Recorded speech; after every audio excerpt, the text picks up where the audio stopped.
Hello, welcome back to my channel.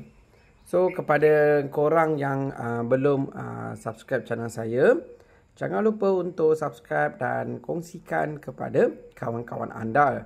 Okay, so hari ini saya nak kongsikan lah satu cerita sinetron Warga Asing, iaitu daripada Indonesia. Dia ni saya pun kadang-kadang pelik. Dia orang ni buat sinetron, buat drama, buat lakonan yang tak masuk akal. Kalau lakonan tu, drama tu masuk akal tu lain cerita. Ini tak masuk akal. Adalah satu kejadian tu di mana masa kita orang tanya dengan Indonesia tu, macam mana kamu masuk Malaysia? Dia kata saya masuk lalui Singapura. Okay, so daripada Indonesia pergi Singapura, Singapura masuk Malaysia. Okey, laluan tu memang betul lah, memang ada pun. Kan? Memang ada pun. Jadi dia pergi daripada Batam pergi Singapura, Singapura masuk Malaysia.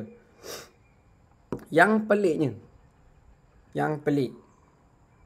Daripada Johor, Singapura masuk Malaysia naik apa? Naik bas. Okey, fine, no problem. Daripada Indonesia pergi Singapura naik apa? Naik bas. Naik bas. Lepas tu tanya, Wak, Singapura ke Batam ke Singapura, kamu naik apa?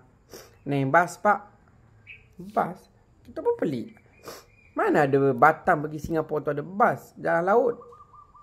Lepas tu kata, biar betul dia ni. Lepas tu kita tanya, Wak, kau jangan menipu. Mana ada jalan bas Batam pergi Singapura? Tak, Pak. Lepas tu dia cakap dia tetap dengan pendirian dia tu, naik bas juga. Jadi bila punya siasat, ejen dah ajar. Sebenarnya daripada Singapura masuk Malaysia tu naik bas, bukan Batam pergi Singapura naik bas. Dia pun tak tahu nak jawab apa, dia cakap naik bas saja jawapan dia.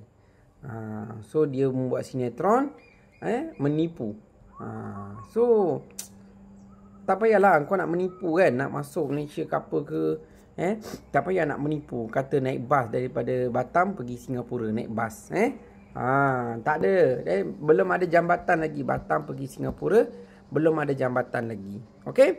Jadi kurang-kurangkanlah sinetron anda ni let's say ada ni. Kurang-kurangkan ya.